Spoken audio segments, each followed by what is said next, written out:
तो बताइए कि विश्व रेंजर दिवस ये कब मनाया गया? तो आंसर होगा 31 जुलाई को। तो वर्ल्ड रेंजर डे ये हर साल 31 जुलाई को ड्यूटी के दौरान मारे गए या घायल हुए रेंजरों की याद में मनाया जाता है। अब यहां से आप लिंक करके याद करो, एक इंपॉर्टेंट अवार्ड हम लोगों ने पढ़ा था, अंतरराष्ट्रीय रेंजर अवार्ड, जो मिला था महेंद्र गिरी को। महेंद्र गिरी कहां पे रेंजर है? वो रेंजर ऑफिसर है राजाजी नेशनल पार्क में। राजाजी नेशनल पार्क कहां पर है? उत्तराखंड में है। फिर बताइए अभी हाल ही में मुस्लिम महिला अधिकार दिवस, मुस्लिम वुमेन राइट्स डे, ये कब मनाया गया? तो आंसर होगा 1 अगस्त को। तो 3 तलाक के खिलाफ कानून बनने के उपलक्ष्य में 1 अगस्त को पूरे देश में मुस्लिम महिला अधिकार दिवस मनाया जाता है। आपको याद होगा 1 अगस्त 2019 को 3 तलाक को कानूनी अपराध घोषित किया गया था। अच्छा, हमारे माइनॉरिटी अफेयर्स मिनिस्टर कौन है? तो आंसर होगा मुख्तार अब्बास नकवी। फिर बताइए विश्व स्तनपान सप्ताह हर साल किस महीने के पहले सप्ताह को मनाया जाता है? तो आंसर होगा अगस्त। तो वर्ल्ड ब्रेस्ट फीडिंग वीक ये हर साल अगस्त के पहले सप्ताह में माताओं के लिए स्तनपान के महत्व पर जागरूकता बढ़ाने के लिए 1 से 7 अगस्त के बीच में मनाया जाता है। इस बार इसकी थीम क्या रही? स्तनपान की रक्षा करें, एक साझा जिम्मेदारी, protect breast feeding a shared responsibility. फिर बताइए हिरोशिमा डे कब मनाया जाता है? तो आंसर होगा 6 अगस्त को। वैसे आपको याद ही है, सेकेंड वर्ल्ड वॉर के समय अमेरिका ने जापान के हिरोशिमा शहर पे परमाणु बम गिराया था 6 अगस्त 1945 को, जिससे पूरा शहर बर्बाद हो गया था। और यहां से प्रश्न क्या पूछा जाता है, ये नहीं पूछेंगे कि हिरोशिमा डे कब मनाया जाता है। मैं आपको वो प्रश्न बता रहा हूं जो एक बार एग्जाम में पूछा गया था कि जो बम गिराया था उसका नाम क्या है? लिटिल बॉय है। और आप जानते हो उसके 3 दिन बाद नागासाकी पे भी बम गिराया था, तो उस पे जो बम गिराया था वो नाम भी याद रखना, वो नाम था फैटमैन। मतलब हिरोशिमा पे जो बम गिराया था उसका नाम लिटिल बॉय है, और जो नागासाकी पे गिराया था उसका नाम फैटमैन है। और देखो ये भी याद रख लो कि लिटिल बॉय में क्या था? यूरेनियम 235, जबकि फैटमैन पे प्लूटोनियम था। ये भी पूछ सकते हैं। बाकी जापान की संसद को डाइट कहते हैं, प्रधानमंत्री योशिहिते सुगा है ही सही। और यहाँ के पूर्व प्रधानमंत्री कौन थे? शिंजो अबे थे, जिनको आपको याद होगा पद्म विभूषण से सम्मानित किया था हम लोगों ने। और अभी जापान ने फुकुओका ग्रैंड पुरस्कार दिया था किसको? पी साईनाथ को। और अभी जो टोक्यो ओलंपिक हुए थे कौन से नंबर के थे? 32 नंबर के थे। जापान को ही सूर्योदय का देश भी कहते हैं, याद रखना ये सब।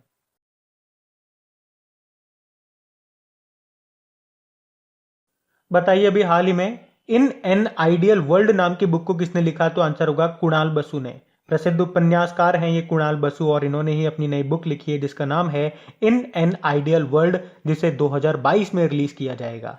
बाकी अशोक लवासा का नाम याद है क्या? एशियन डेवलपमेंट बैंक में वाइस प्रेसिडेंट है अभी ये। इन्होंने अभी एक बुक लिखी है, कौन सी? An ordinary life portrait of an Indian generation. Bimal Jalan RBI के पूर्व गवर्नर हैं। द इंडियन स्टोरी नाम की बुक को लिखा है इन्होंने। और अमर्त्य सेन का नाम याद रखना, क्योंकि इंपॉर्टेंट नाम है। इंपॉर्टेंट क्यों नाम है? क्योंकि ये भारत के पहले व्यक्ति हैं जिन्हें अर्थशास्त्र का नोबेल पुरस्कार मिला था। कब? 1998 में। और उसके जस्ट 1 साल बाद 1999 में इन्हें भारत का सर्वोच्च नागरिक सम्मान, जिसे कहते हैं भारत रत्न, वो भी इनको मिल चुका है। अभी इन्होंने एक बुक लिखी है होम इन द वर्ल्ड, तो ये तो आपको याद रखना ही रखना है। एक अमिताभ घोष का नाम भी याद रखो, द लिविंग माउंटेन नाम की बुक लिखी है इन्होंने। बाकी आपसे पूछा जाए इंटरनेशनल बुकर पुरस्कार किसे दिया गया 2021 का? डेविड डायोप नाम है, ये फ्रांस के लेखक हैं। इनके नॉवल का नाम है at night all blood is black. इसके अलावा 2-4 नाम मैं आपको हमेशा बताता हूं जो कि मोस्ट इंपॉर्टेंट है। एक तो शरण कुमार लिम्बाले का नाम याद रखना, 30वां सरस्वती सम्मान मिला इन्हें इनके मराठी उपन्यास सनातन के लिए। शरद पगारे का नाम याद रखना, 30वां व्यास सम्मान मिला इन्हें इनके उपन्यास पाटलिपुत्र की सम्राज्ञी के लिए। और मोहन कृष्ण बोहरा का नाम भी याद रखो, 30वां बिहारी पुरस्कार मिला इन्हें इनके उपन्यास तस्लिमा संघर्ष और साहित्य के लिए। फिर बताइए the most incredible Olympics stories नाम की बुक के लेखक कौन है? तो आंसर होगा लुसियानो वर्नेक। लुसियानो वर्नेक, इन्होंने ही ये the most incredible Olympics stories नाम की बुक लिखी है। ये बुक ओलंपिक की यात्रा के बारे में है। लुसियानो वर्नेक ये अर्जेंटीना से हैं और इन्होंने स्पोर्ट्स मीडिया में भी काम किया है। बाकी लोको जोन्स के बारे में पढ़ा था हमने, अमेरिकन एथलीट है। अभी इन्होंने भी एक बुक लिखी थी ओवर इट नाम से। जेके रॉलिंग द क्रिसमस पिग नाम की बुक को लिखा, और Ruskin bond it is a wonderful life नाम की बुक को लिखा। फिर बताइए अभी हाल ही में leopard diaries the rosette in India नाम की बुक को किसने लिखा? तो आंसर होगा संजय गुब्बी ने। वाइल्ड लाइफ बायोलॉजिस्ट हैं ये संजय गुब्बी। इन्होंने ही तेंदुओं के बारे में ये बुक लिखी है जिसका नाम है leopard diaries the rosette in India. और किस राज्य में तेंदुओं की संख्या सबसे ज्यादा है? जिस राज्य में बाघों टाइगर की संख्या सबसे ज्यादा है, यानी कि मध्य प्रदेश में। बाकी अशोक लवासा आप जानते हो एशियन डेवलपमेंट बैंक में वाइस प्रेसिडेंट है ये, और अभी इन्होंने एक बुक लिखी है N ordinary life portrait of an Indian generation. और बिमल जालान आरबीआई के पूर्व गवर्नर हैं, द इंडिया स्टोरी नाम की बुक को लिखा। अमर्त्य सेन बड़ा इंपॉर्टेंट नाम है, बता चुका हूं, ये भारत के पहले व्यक्ति है जिन्हें अर्थशास्त्र का नोबेल पुरस्कार मिला था 1998 में, और उसके एक साल बाद 1999 में भारत का सर्वोच्च नागरिक सम्मान भारत रत्न इनको मिला था। और देखो, नोबेल पुरस्कारों से भी एक प्रश्न बनता है आपके एग्जाम में, नोबेल पुरस्कार कहाँ पे दिए जाते हैं? आप सबको पता है, स्टॉकहोम स्वीडन में दिए जाते हैं। लेकिन शांति का जो नोबेल पुरस्कार है वो कहाँ पे दिया जाता है? ओस्लो, नॉर्वे में। यहीं से प्रश्न बनता है।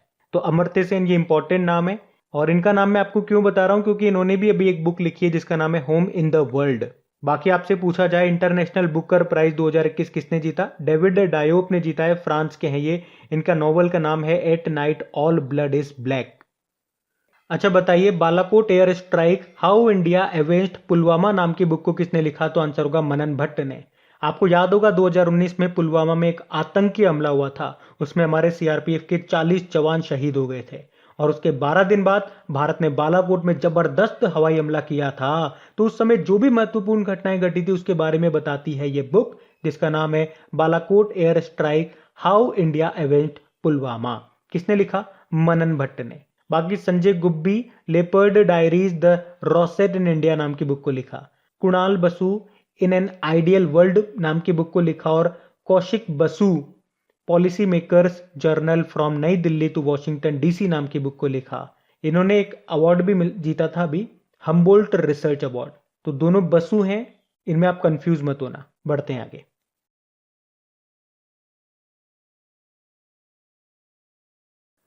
फिर बताइए, अभी हाल ही में पहली G20 संस्कृति मंत्रियों की बैठक की अध्यक्षता किसने की? तो आप सभी जानते हो उसका आंसर होगा इटली। इटली की कैपिटल रोम में हुई। और मैंने ऐसा क्यों कहा आप सभी जानते हो? क्योंकि आपको पता है 2021 में G20 देशों की अध्यक्षता कौन कर रहा है? इटली कर रहा है। तो अब यहां से जो भी मीटिंगें होंगी, जैसे कि संस्कृति मंत्रियों की होगी, रक्षा मंत्रियों की होगी, वित्त मंत्रियों की होगी, विदेश मंत्रियों की होगी, कोई भी मीटिंग होगी वो इटली में ही होगी। जो देश जिस साल जिसकी अध्यक्षता कर रहा होता है उसकी सारी मीटिंगें वहीं पे होती है। और इस बैठक में भारत को किसने रिप्रेजेंट किया? मीनाक्षी लेखी ने, जो उसकी संस्कृति राज्य मंत्री हैं। वैसे हमारे संस्कृति मंत्री कौन है? Culture minister. तो वही है जो ज्यादा घूमते हैं, जो ज्यादा घूमेंगे वो हर जगह का कल्चर देख पाएंगे। ऐसे याद करा था हमने, आंसर होगा जी किशन रेड्डी। बाकी देखो, G20 की बात होगी तो पिछले साल 2020 में G20 की अध्यक्षता थी सऊदी अरब के पास, 2021 में है इटली के पास, 2022 में होगी इंडोनेशिया के पास, और फिर आएगा हमारा नंबर 2023 में भारत के पास होगी।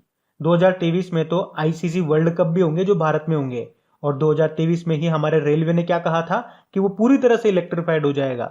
अच्छी बात है। अच्छा, वैसे भारत के पास इस साल कोई काम वाम है कि नहीं है? है ना, ब्रिक्स की अध्यक्षता कर रहे हैं हम। वैसे इस साल G7 देशों की अध्यक्षता कर रहा है यूके, जिसकी थीम थी बिल्ड बैक बेटर। और 2021 में ही आसियान की अध्यक्षता ब्रुनेई में हुई, और 2021 में ही आसियान की बैठक हुई थी ब्रुनेई में। शंघाई कोऑपरेशन ऑर्गेनाइजेशन की बैठक हुई थी कहाँ पे? दुशानबे, ताजिकिस्तान, दुशानबे में, जो कि ताजिकिस्तान की कैपिटल है। और बिम्स्टेक की अध्यक्षता इस साल कौन कर रहा है? श्रीलंका कर रहा है। देखो, यहाँ पे बात इटली की है, इटली की कैपिटल रोम है। अच्छा, रोम किस नदी के किनारे स्थित है? तो टाइबर नदी के किनारे। और रोम से दो इंपॉर्टेंट क्वेश्चन आपको बताता हूं मैं। एक तो फूड एग्रीकल्चर ऑर्गेनाइजेशन का हेडक्वार्टर आपको मिलेगा रोम में। फूड एग्रीकल्चर ऑर्गेनाइजेशन की स्थापना कब होती है बताओ? 16 अक्टूबर 1945 को। इसीलिए तो 16 अक्टूबर को हम लोग वर्ल्ड फूड डे के रूप में मनाते हैं। लेकिन अगर एग्जाम में मान लो पूछ लें नेशनल फूड डे कब मनाते हैं, तो फिर आंसर करना जब यूनाइटेड नेशन डे मनाते हैं, जब आंसर करना जब पोलियो डे मनाते हैं, यानी कि 24 अक्टूबर को। और आपको याद होगा रोम में आपको वर्ल्ड फूड प्रोग्राम का हेडक्वार्टर भी मिलेगा। अब यहां से कुछ याद आना चाहिए, आप लिंक करते रहो। देखो, चीजों को लिंक करते जाओगे ना तो आप बहुत कुछ रिवाइज कर लोगे बहुत कम समय में। यही इसका सबसे बड़ा बेनिफिट है, चीजों को लिंक कर करके पढ़ने का। अब जैसे यहीं पे पकड़ो, रोम से आपको याद आ गया वर्ल्ड फूड प्रोग्राम का हेडक्वार्टर है। वर्ल्ड फूड प्रोग्राम से आपको याद आएगा 2020 का नोबेल पीस प्राइज इसने जीता था। अब नोबेल पीस पुरस्कार से भी आप रिवाइज कर सकते हो 2 पॉइंट कि ये नोबेल पीस पुरस्कार कहाँ पे दिए जाते हैं। आपको कि स्टॉकहोम स्वीडन में दिए जाते हैं। फिर एक और प्रश्न बन जाएगा, और यही महत्वपूर्ण प्रश्न है जो एग्जाम में आता है, कि नोबेल पुरस्कारों में एक पुरस्कार ऐसा है जो कि स्टॉकहोम में नहीं दिया जाता। कौन सा? पीस प्राइज, शांति का पुरस्कार। वो कहाँ पे दिया जाता है? ओस्लो, नॉर्वे में। तो इसी तरह से आपको पढ़ना है। पढ़ तो सब लेते हैं, पढ़ना कोई बड़ी बात नहीं है।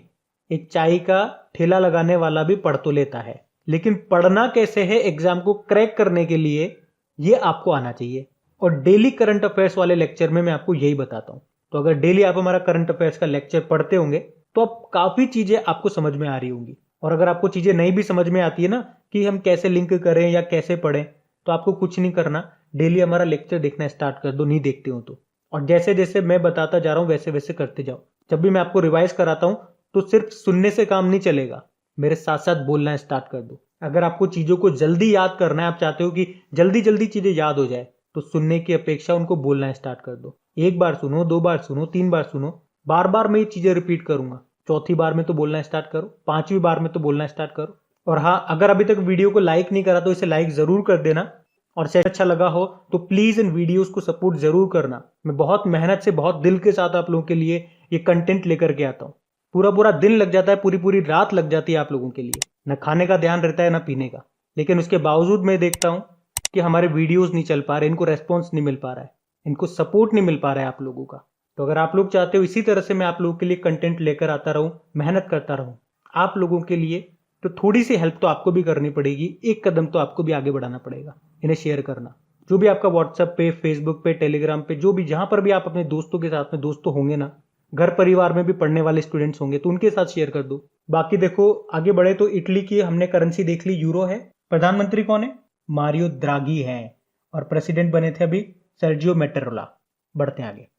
फिर बताइए, अभी हाल ही में कोविड-19 के खिलाफ 100% टीकाकरण करने वाला पहला भारतीय शहर कौन सा बन गया है? तो आंसर होगा भुवनेश्वर। तो अभी उड़ीसा की जो कैपिटल है भुवनेश्वर, वो 100% कोविड-19 टीकाकरण प्राप्त करने वाला पहला भारतीय शहर बन गया है। और अगर आपसे पूछा जाए कि 100% वैक्सीनेशन करने वाला राज्य या यूनियन टेरिटरी कौन सा बना था, तो आंसर होगा लद्दाख बना था। कोरोना मुक्त होने वाला पहला यूनियन टेरिटरी कौन सा बना था? तो अंडमान निकोबार बना था। चलिए बताइए, गोल्डन राइस को मंजूरी देने वाला पहला देश कौन सा बना था? फिलीपींस बना था। और भारत का first movable fresh water tunnel aquarium ये स्थापित किया गया कहाँ पे? बेंगलुरु में। अच्छा, भारत में टीकाकरण अभियान की शुरुआत कब हुई थी? 16 जनवरी से। पहला टीका किसको लगाया गया था? मनीष कुमार को, याद रखना। और एक और इंपॉर्टेंट प्रश्न याद रखना कि 24 घंटे 7 दिन नल के थ्रू फ्रेश वाटर देने वाला पहला शहर कौन सा बन गया? तो आंसर होगा पुरी, उड़ीसा का पुरी। और इसके लिए कौन सा अभियान चलाया? सुजल अभियान। बाकी भारत का 100% हर घर जल वाला राज्य कौन सा है? गोवा है। गोवा भी रेबीज मुक्त होने वाला पहला राज्य भी बना है। वैसे केंद्र सरकार का लक्ष्य क्या है? हर घर जल का 2024 का है, ध्यान रखना ये भी। फिर बताइए, अभी हाल ही में किस देश में दुनिया का सबसे बड़ा तारा नीलम समूह ये मिला है? तो आंसर होगा श्रीलंका में। नीलम को बोलते हैं शेफायर, इंग्लिश में शेफायर बोलते हैं इसको। तो अभी श्रीलंका के रत्नापुरा में दुनिया का सबसे बड़ा तारा नीलम समूह मिला है। रत्नापुरा, जिसे श्रीलंका की रत्न राजधानी के रूप में भी जाना जाता है, ये जो मिला है ना, ये पत्थर, इसका रंग हल्का नीला होता है। इसका वजन 510 किलोग्राम है, या इसको ऐसे बोल दीजिए 2.5 मिलियन कैरेट। और इसकी जो अंतरराष्ट्रीय कीमत है लगभग $100 मिलियन है। अच्छा, आपको याद होगा दुनिया का भी तीसरा सबसे बड़ा हीरा कहां पे खोजा गया था? बोत्सवाना में, 1098 कैरेट का। बोत्सवाना की कैपिटल होती है गेबरॉन। और आपसे पूछा जाए गोल्डन राइस का उत्पादन को मंजूरी देने वाला पहला देश कौन सा बन गया? तो आंसर होगा फिलीपींस। फिलीपींस की कैपिटल मनीला है। एशियन डेवलपमेंट बैंक का हेडक्वार्टर यहीं पर है। और दुनिया का सबसे ऊंचा रेत महल सेंट कैसल, ये डेनमार्क में बनाया गया। डेनमार्क की कैपिटल होती है कोपेनहेगन। देखो, श्रीलंका की 2 कैपिटल है। कोलंबो इसकी कमर्शियल कैपिटल है और श्री जयवर्धनेपुरम कोट्टे इसकी एडमिनिस्ट्रेटिव कैपिटल है। करेंसी है श्रीलंकन रुपी। अभी एसएससी के एक शिफ्ट में इसके प्रेसिडेंट या प्रधानमंत्री का नाम पूछा गया था, तो ध्यान रखना प्रेसिडेंट कौन है? गोतबाया राजपक्षे। और प्रधानमंत्री है महिंद्रा राजपक्षे। और भारत और श्रीलंका के बीच में जो स्ट्रेट है उसको क्या कहते हैं? पाक स्ट्रेट, पाक जल डमरू मध्य।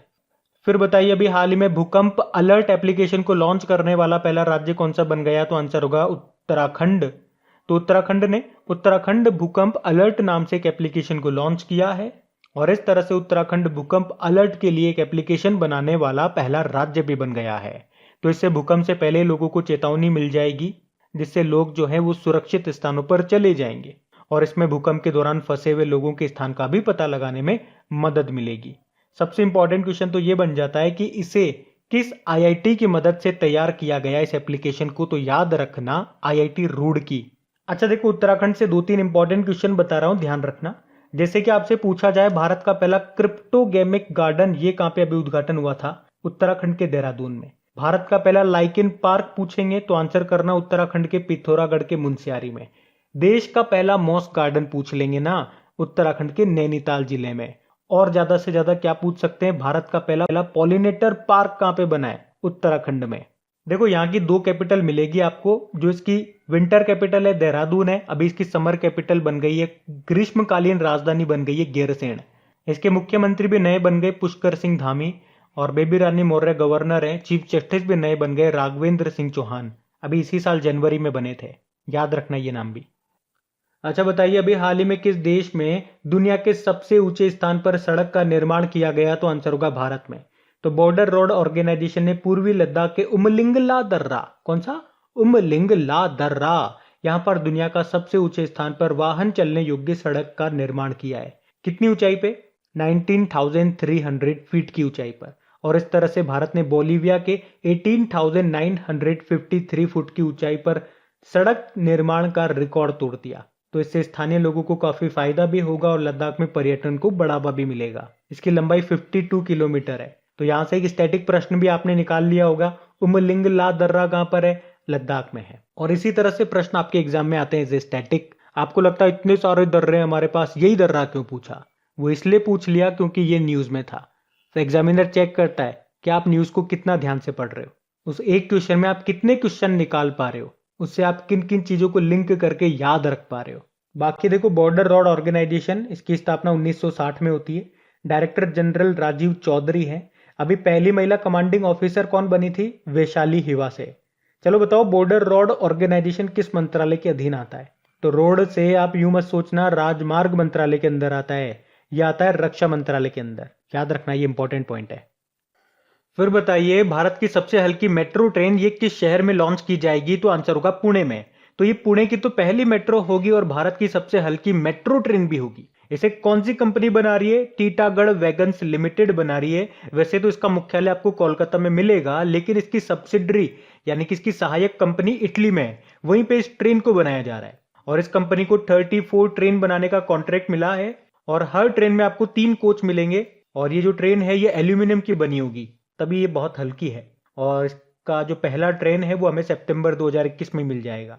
देखो, मेट्रो से एक प्रश्न आप याद रखना, भारत की पहली मेट्रो कौन सी थी? कोलकाता मेट्रो थी, 1984 में आई थी। लेकिन अगर आपसे पूछा जाए भारत की पहली अंडर वाटर मेट्रो कौन सी है, तो भी आंसर क्या होगा? कोलकाता मेट्रो। किस नदी के नीचे? हुगली नदी के नीचे। अच्छा, क्या कोई मेट्रो रेलवे जोन में शामिल है क्या? तो आंसर होगा यस, ये Kolkata metro 17th railway zone में इसको शामिल किया गया था, 2010 की बात है। वैसे टोटल रेलवे जोन कितने? 18 है। 18वां बना था साउथ कोस्ट रेलवे, जिसका मुख्यालय आपको मिल जाएगा विशाखापत्तनम में। और एक और प्रश्न याद रखो, भारत की पहली ड्राइवरलेस मेट्रो ये कहां पे चल रही है? दिल्ली में। अच्छा, मेट्रो मैन ऑफ इंडिया किसे कहा जाता है? ई श्रीधरन को, ये केरल से है। और bird man of India Salim Ali को कहते हैं। Tiger man of India Kailash Sankhla को कहते हैं। Cyclone man of India Mrityunjay Mohapatra को बोलते हैं। आप जानते हो missile man of India APJ Abdul Kalam, लेकिन missile women of India Tessy Thomas है। वाटर मैन ऑफ इंडिया कौन है? डॉक्टर राजेंद्र है। तो ये भी आप ध्यान रखना। फैक्ट्स बढ़ते हैं आगे। अच्छा बताइए, अभी हाल ही में इंटरनेशनल सोलर अलायंस फ्रेमवर्क समझौते पर हस्ताक्षर करने वाला 5वां देश कौन सा बन गया? तो आंसर होगा जर्मनी। आपको याद होगा 2015 में पेरिस जलवायु सम्मेलन में भारत और फ्रांस ने मिलकर के इंटरनेशनल सोलर अलायंस की शुरुआत की थी। तो पहले तो क्या था, इसमें उन देशों को ही शामिल किया जा रहा था जो कर्क रेखा और मकर रेखा के बीच में आते हैं।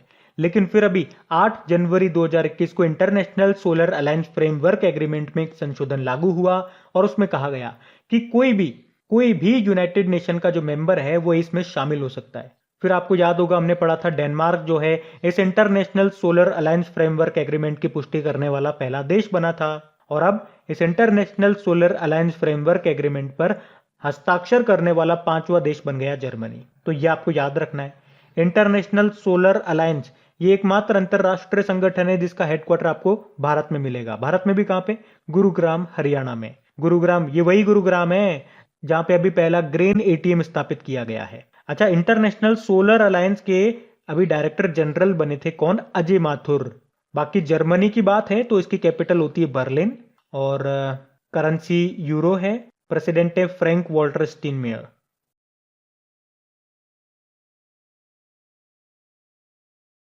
बताइए अभी हाल ही में मान कौर का निधन हो गया, वे क्या थी?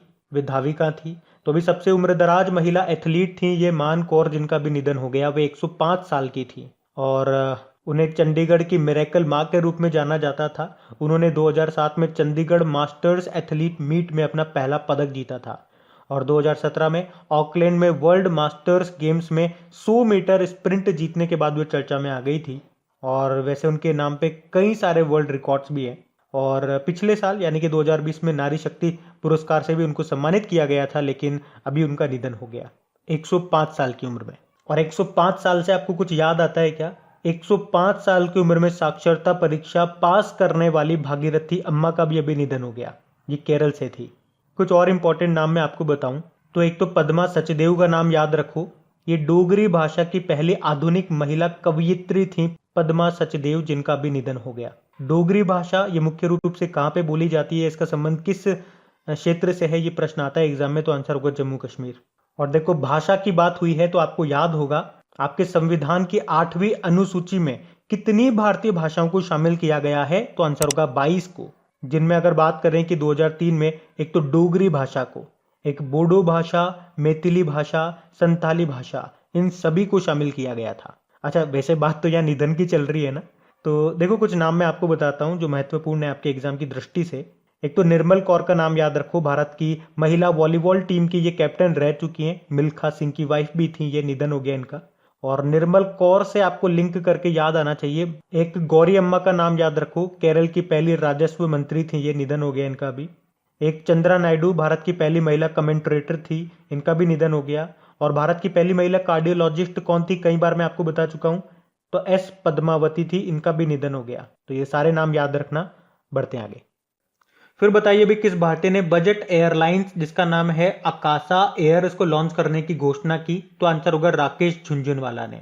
तो अरबपति निवेशक हैं ये राकेश झुनझुनवाला। इन्होंने अभी अकाशा एयर नाम से नई एयरलाइन कंपनी को शुरू करने की घोषणा की है।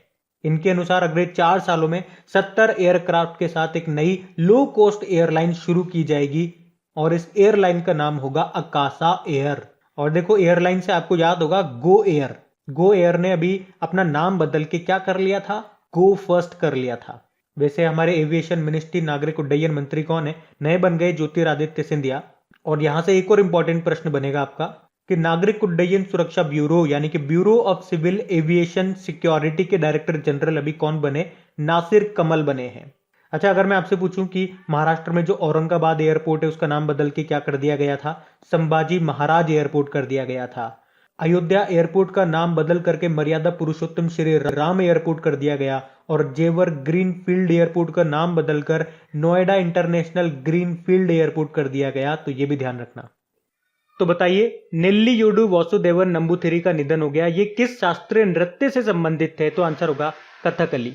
तो मशहूर कथकली कलाकार थे ये नेल्लियोडु वासुदेवन नंबूथिरी, जिनका भी 81 वर्ष की उम्र में निधन हो गया। अच्छा कथकली ये कहां का क्लासिकल डांस है, केरल का है। वैसे केरल के 2 क्लासिकल डांस हैं, एक तो ये कथकली और एक मोहिनीअट्टम। आपको याद होना चाहिए भारत के 8 क्लासिकल डांस हैं, कौन कौन से हैं? एक तो कुचिपुड़ी, ये है आंध्र प्रदेश का। एक है भरतनाट्यम जो कि तमिलनाडु का है। मणिपुरी मणिपुर का है। ओडिसी ओडिशा का है। हमने कहा केरल के 2 हैं, मोहिनीअट्टम और कथकली। कथक कहां का है, ये उत्तरी भारत का है। और सतरिया है असम का। अच्छा इसी तरह से आपको याद होगा केरल की पहली महिला राजस्व मंत्री थी गौरी अम्मा, उनका भी अभी निधन हो गया। अभी एक नाम मैं आपको और बताता हूं, अक्कीतम अच्युतम नंबूदिरी, ये मलयालम कवि थे। 2019 का ज्ञानपीठ पुरस्कार उनको मिला था, इनका भी अभी कुछ समय पहले निधन हो गया, तो ये नाम भी ध्यान रखना।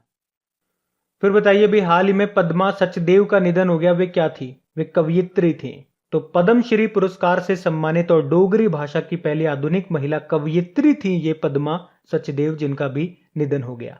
अच्छा डोगरी ये मुख्य रूप से कहां पे बोली जाती है, जम्मू कश्मीर में। और आपको बता दूं, आपको याद होगा वैसे संविधान के 8वीं अनुसूची में 22 भारतीय भाषाओं को शामिल किया गया है, जिनमें से 2003 में डोगरी भाषा, बोडो भाषा, मैथिली भाषा, संथाली भाषा, इनको शामिल किया गया।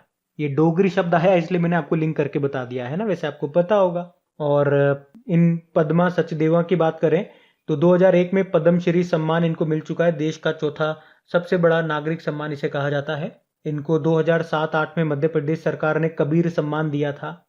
इन्होंने डोगरी और हिंदी भाषा में कई किताबें लिखी हैं और इनका एक फेमस कविता संग्रह है मेरी कविता मेरे गीत, उसके लिए 1971 में साहित्य अकादमी पुरस्कार मिला था इनको। बाकी देखो निधन वाला क्वेश्चन है, मैं आपको कुछ और इंपॉर्टेंट नाम बताने वाला हूं, ध्यान से सुनते जाना। निर्मल कौर भारत की महिला वॉलीबॉल टीम की ये कप्तान रह चुकी हैं। मिल्खा सिंह की ये पत्नी थी, इनका निधन हो गया अभी। मिल्खा सिंह का भी निधन हो गया वैसे तो। मान कौर सबसे उम्रदराज महिला एथलीट थी, अभी 105 साल की उम्र में निधन हो गया इनका। और 105 साल से याद आना चाहिए, 105 साल की उम्र में साक्षरता परीक्षा पास करने वाली महिला थी भागीरथी अम्मा, उनका भी अभी निधन हो गया। सबसे उम्रदराज छात्र थी वो।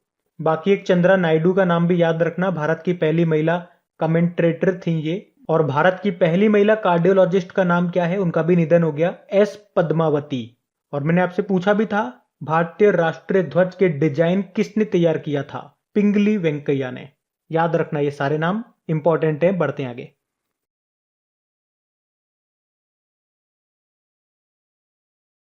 फिर बताइए नेशनल मिनरल इन्वेंट्री के आंकड़ों के अनुसार सोने के अयस्कों का सबसे बड़ा भंडार किस राज्य में स्थित है, तो आंसर होगा बिहार। तो अभी हाल ही में जारी नेशनल मिनरल्स इन्वेंट्री के डेटा के अनुसार 1 अप्रैल 2015 तक भारत में 501.83 मिलियन टन स्वर्ण अयस्क यानी कि ओर्स का भंडार था। इनमें से 17.22 मिलियन टन रिजर्व कैटेगरी में है और बाकी को बाकी रिसोर्सेज कैटेगरी में रखा गया है। तो इसमें बताया कि स्वर्ण अयस्कों का सबसे बड़ा भंडार बिहार में है, इसके बाद राजस्थान में, फिर कर्नाटक में, फिर पश्चिम बंगाल में। देखो बिहार की कैपिटल पटना हो गई, मुख्यमंत्री हो गए नीतीश कुमार और गवर्नर है फागू चौहान। वैसे बिहार दिवस कब मनाया जाता है, जब हम वर्ल्ड वाटर डे मनाते हैं यानी कि 22 मार्च को, ये भी ध्यान रखना। बताइए अभी हाल ही में 7 लाख करोड़ के बाजार पूंजीकरण यानी कि मार्केट कैपिटलाइजेशन को हासिल करने वाली चौथी भारतीय कंपनी कौन सी बनी, इन्फोसिस। तो अभी इन्फोसिस ये 7 लाख करोड़ रुपए का बाजार पूंजीकरण हासिल करने वाली देश की चौथी कंपनी बन गई। वैसे बाजार पूंजीकरण मार्केट कैपिटलाइजेशन के मामले में भारत की पहली कंपनी कौन सी है, रिलायंस इंडस्ट्रीज है। सेकंड नंबर पे टीसीएस, थर्ड नंबर पे एचडीएफसी और फोर्थ नंबर पे इन्फोसिस आ गई। अब इन्फोसिस जिसका हेडक्वार्टर बेंगलुरु में है, सीईओ सलील पारिक है। अच्छा बताइए अभी हाल ही में जारी QS based student cities ranking में टॉप पे कौन सा शहर है, तो आंसर होगा लंदन। तो अभी ग्लोबल कंसल्टेंसी फर्म क्यूएस की फुल फॉर्म क्या होती है वैसे, क्वाक्वेरेली साइमंड्स। तो इसने छात्रों के लिए सबसे बेहतर शहर कौन सा है इसकी एक लिस्ट जारी की है जिसे कहते हैं QS best student cities ranking. इसमें लंदन लगातार तीसरे साल टॉप पर है। सेकंड पे जर्मनी का म्यूनिख शहर है, तीसरे पे 2 शहर है, सियोल साउथ कोरिया का है और टोक्यो ये जापान का है। बाकी भारत में मुंबई 106 नंबर पे है और बेंगलुरु 110वें स्थान पर है। और क्यूएस की एक रैंकिंग 2-3 महीने पड़ी थी पहले हमने, क्यूएस वर्ल्ड यूनिवर्सिटी रैंकिंग 2022, उसमें रिसर्च की फील्ड में पूरे विश्व में टॉप पे रहा था आईआईएससी बेंगलुरु, ये याद रखना। देखो लंदन टॉप पे रहा है ना, लंदन से एक पॉइंट बताता हूं आपको जो एक बार एग्जाम में आया था, पूछा था एमनेस्टी इंटरनेशनल का हेडक्वार्टर कहां पर है, तो आंसर होगा लंदन। इसी तरह से याद रखना इंटरनेशनल मैरीटाइम ऑर्गेनाइजेशन का हेडक्वार्टर भी मिलेगा आपको लंदन में। और म्यूनिक जर्मनी जो कि दूसरे स्थान पर है, यहाँ पे आपको इंटरनेशनल शूटिंग स्पोर्ट्स फेडरेशन का हेडक्वार्टर मिलेगा। सियोल साउथ कोरिया की कैपिटल है, टोक्यो आपके जापान की कैपिटल है जहां पे इस बार ओलंपिक खेले गए।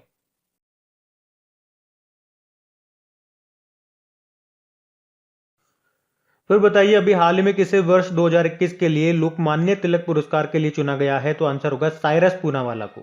तो serum institute of India Poona के ये संस्थापक हैं साइरस पूनावाला, जिनको 2021 के लिए लोकमान्य तिलक पुरस्कार से सम्मानित किया जाएगा। उन्हें कोविड-19 महामारी के समय कोविशील्ड वैक्सीन का निर्माण कर लोगों की जान बचाने में मदद करने के लिए ये सम्मान मिलेगा। अच्छा वैसे सीरम इंस्टीट्यूट ऑफ इंडिया के सीईओ कौन है, अदार पूनावाला है। और आपको याद आएगा फॉर्च्यून की वर्ल्ड्स 50 ग्रेटेस्ट लीडर्स की जो लिस्ट आई थी उसमें टॉप 10 में एकमात्र ये भारतीय थे, 10वें स्थान पे थे ये। वैसे उस लिस्ट में टॉप पे थी न्यूजीलैंड की प्रधानमंत्री जैसिंडा अर्डर्न।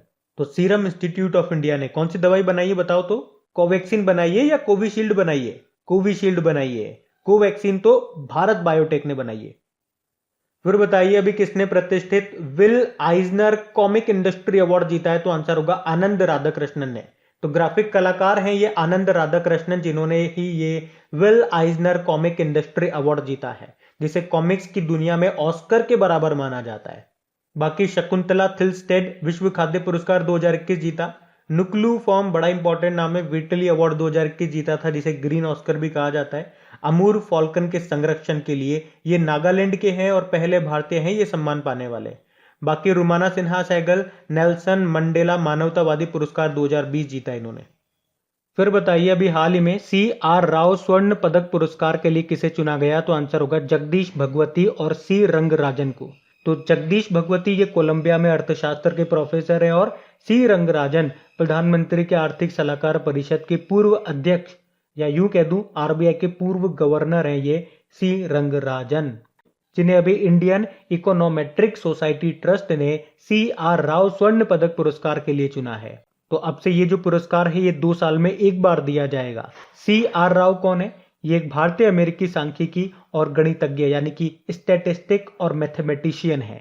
वैसे यूं मत सोचना कि इनका निधन हो चुका होगा, इनके नाम पे ये पुरस्कार दिया जा रहा होगा, नहीं, ये जिंदा हैं। अभी 2020 को 100 साल पूरे कर लिए इन्होंने और अब से इनके नाम पे ये अवार्ड दिया जा रहा है। तो आप यूं भी कह सकते हो पहला अवार्ड इन दोनों को मिल रहा है, इसीलिए ये नाम इंपॉर्टेंट है, ये प्रश्न इंपॉर्टेंट है।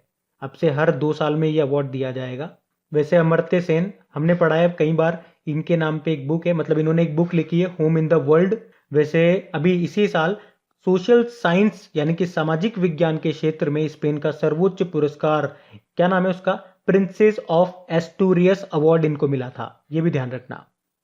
फिर बताइए किसे कनाडा में ब्रिटिश कोलंबिया पुरस्कार से सम्मानित किया गया? तो आंसर होगा अजय दिलावरी को। तो भारतीय मूल के उद्यमी है ये अजय दिलावरी, जिन्हें अभी कनाडा के प्रतिष्ठित ऑर्डर ऑफ ब्रिटिश कोलंबिया पुरस्कार से सम्मानित किया गया है। ये कनाडा के सबसे बड़े ऑटोमोटिव ग्रुप यानी कि मोटर वाहन समूह के मालिक हैं और ये सामाजिक कल्याण में काफी डोनेट करते हैं, काफी चैरिटी करते हैं, उसके लिए मिला इनको ये सम्मान। बाकी RK सभरवाल, आपको याद होगा मंगोलिया का सर्वोच्च नागरिक सम्मान मिला था इनको, उस सम्मान का नाम है the order of polar star. बाकी P साईनाथ, जापान ने 2021 के लिए फुकुओका ग्रैंड पुरस्कार दिया था इनको। बाकी श्यामला गणेश, जापान ने ही ऑर्डर ऑफ राइजिंग सन से सम्मानित किया था इनको। बाकी कनाडा से आपको याद होगा हमारे पूर्व शिक्षा मंत्री थे रमेश पोखरियाल निशंक, उनको कनाडा का साहित्य गौरव सम्मान मिला था। बताइए अभी किस देश की मंगछेदु परियोजना को ब्रुनेल मेडल से सम्मानित किया गया? तो आंसर होगा भूटान। तो अभी भूटान में भारत की सहायता से निर्मित मंगछेदु जल विद्युत परियोजना को सिविल इंजीनियरिंग में उत्कृष्टता यानी कि एक्सीलेंस के लिए प्रतिष्ठित ब्रुनेल पदक से सम्मानित किया गया। ये जो सम्मान है ये ब्रिटेन के इंस्टीट्यूट ऑफ सिविल इंजीनियरिंग के द्वारा दिया जाता है।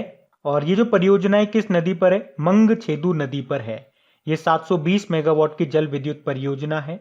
और भी कई परियोजना को पूरा किया है, जैसे कि कुरिचु परियोजना, ताला परियोजना और ये है मंगछेदु परियोजना। और अभी आपको बता दूं कि पिछले साल 2020 में ही खोलांगचू नदी पर खोलांगचू जल विद्युत परियोजना पर भी हमने समझौता किया है, जो कि 600 मेगावाट की जल विद्युत परियोजना है। और इसी तरह आपको याद आता होगा अभी भारत ने 679 मेगावाट की लोअर अरुण जल विद्युत परियोजना के लिए किसके साथ समझौता किया था? नेपाल के साथ, वो भी याद रखना। बताइए हाल ही में ईज ऑफ डूइंग बिजनेस पहल के तहत अपनी योजनाओं के लिए 4 स्कॉच पुरस्कार किसने जीते? तो आंसर होगा पश्चिम बंगाल ने। तो अभी पश्चिम बंगाल सरकार को ईज ऑफ डूइंग बिजनेस पहल के तहत अपनी योजनाओं के लिए 4 स्कॉच पुरस्कार मिले हैं। अच्छा, कौन कौन सी योजनाएं हैं? एक तो है शिल्पास्थी, जो कि एक ऑनलाइन सिंगल विंडो पोर्टल है, जिसने प्लेटिनियम अवार्ड जीता। जबकि शहरी क्षेत्रों के लिए ऑनलाइन प्रणाली के माध्यम से ऑटो नवीनीकरण के नामांकन प्रमाण पत्र को गोल्ड अवार्ड मिला। और इसी तरह से ग्रामीण क्षेत्रों में व्यापार लाइसेंस ऑनलाइन जारी करना और ई नथीकरण, जो कि रजिस्ट्रेशन, तैयारी और डीड जमा करने का ऑनलाइन सिस्टम है, इन्हें 2 सिल्वर मेडल मिले। और इन सभी को मतलब 4 योजनाओं के लिए पश्चिम बंगाल को 4 स्कॉच अवार्ड मिले हैं। स्कॉच से याद आता होगा अभी असम के कछार जिले को स्कॉच अवार्ड मिला था। और अगर मैं आपसे पूछूं किस राज्य के मुख्यमंत्री को Skoch CM of the year का अवार्ड मिला था? आंध्र प्रदेश के मुख्यमंत्री जगन मोहन रेड्डी को। बताइए अभी हाल ही में राजीव गांधी खेल रत्न पुरस्कार का नाम बदल के किसके नाम पे किया जाएगा? तो आंसर होगा मेजर ध्यानचंद। बड़ा इंपॉर्टेंट क्वेश्चन है, इसको छाप लेना और जितने भी इंपॉर्टेंट फैक्ट्स मैं इससे रिलेट करके बताऊंगा इसको कहीं लिख लेना। अभी आपको पता है प्रधानमंत्री नरेंद्र मोदी जी ने घोषणा की कि राजीव गांधी खेल रत्न पुरस्कार का नाम बदलकर मेजर ध्यानचंद खेल रत्न पुरस्कार किया जाएगा। ये बात याद रखनी है। मेजर ध्यानचंद जी कौन थे? हॉकी के महान प्लेयर थे जिन्होंने हॉकी में देश के लिए 3 ओलंपिक गोल्ड जीते थे। और आपको याद है इनके जन्मदिन को यानी कि 29 अगस्त को नेशनल स्पोर्ट्स डे के रूप में भी मनाया जाता है। अब राजीव गांधी खेल रत्न पुरस्कार से 3 बहुत ही महत्वपूर्ण पॉइंट्स याद रखना। पहला ये जो सम्मान है किसे मिला था? तो पहले ग्रैंड मास्टर विश्वनाथ आनंद को मिला था 1991-92 में। अब एक ही प्रश्न में मैंने आपके 2 पॉइंट क्लियर करवा दिए, किस वर्ष दिया गया था और किसे दिया गया था। लास्ट वाला यानी कि 2020 में किसे मिला था? 5 खिलाड़ियों को मिला था। अब वो सुनना कौन कौन है? क्रिकेटर रोहित शर्मा, पहलवान विनेश फोगाट, महिला हॉकी टीम की कप्तान Rani Rampal, para athlete Mariyappan Thangavelu, high jumper हैं ये, और table tennis player Manika Batra को। और सबसे इंपॉर्टेंट पॉइंट, इसमें दी जाने वाली राशि को अभी बढ़ा के कितना कर दिया गया। पहले 7.5 लाख 7.5 लाख रुपए दिए जाते थे, अब उसे बढ़ा के 25 लाख कर दिया। वैसे आपको याद रखना है ध्यानचंद जी के नाम पे ऑलरेडी एक पुरस्कार दिया जाता है। क्या नाम है उसका? ध्यानचंद पुरस्कार, जिसकी शुरुआत होती है सन 2000 में। उसमें जो पुरस्कार राशि दी जाती थी 5 लाख दी जाती थी, उसे बढ़ा के अब 10 लाख रुपए कर दिया गया।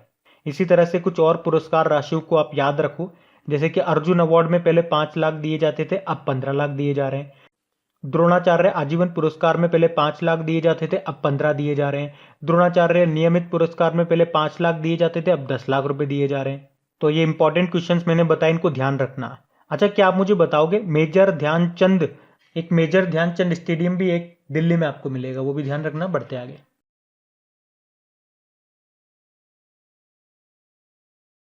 फिर बताइए, अभी हाल ही में ओलंपिक्स में हैट्रिक गोल करने वाली पहली भारतीय महिला हॉकी खिलाड़ी कौन बन गई थी? तो आंसर होगा वंदना कटारिया। तो वंदना कटारिया ये ओलंपिक के इतिहास में हैट्रिक गोल करने वाली यानी कि एक ही मैच में 3 गोल करने वाली पहली भारतीय महिला हॉकी प्लेयर बन गई हैं। तो टोक्यो ओलंपिक में बात करेंगे तो वैसे तो हमारी जो महिलाओं की हॉकी टीम है वो 4थे स्थान पे रही है। इस बार तो वो मेडल नहीं ला पाई, लेकिन हाँ भारतीय पुरुष हॉकी टीम जरूर मेडल लेकर के आई है, ब्रोंज मेडल लेकर के आई है, ये आपको याद रखना है। और हमारी महिला हॉकी टीम के जो कोच थे कौन?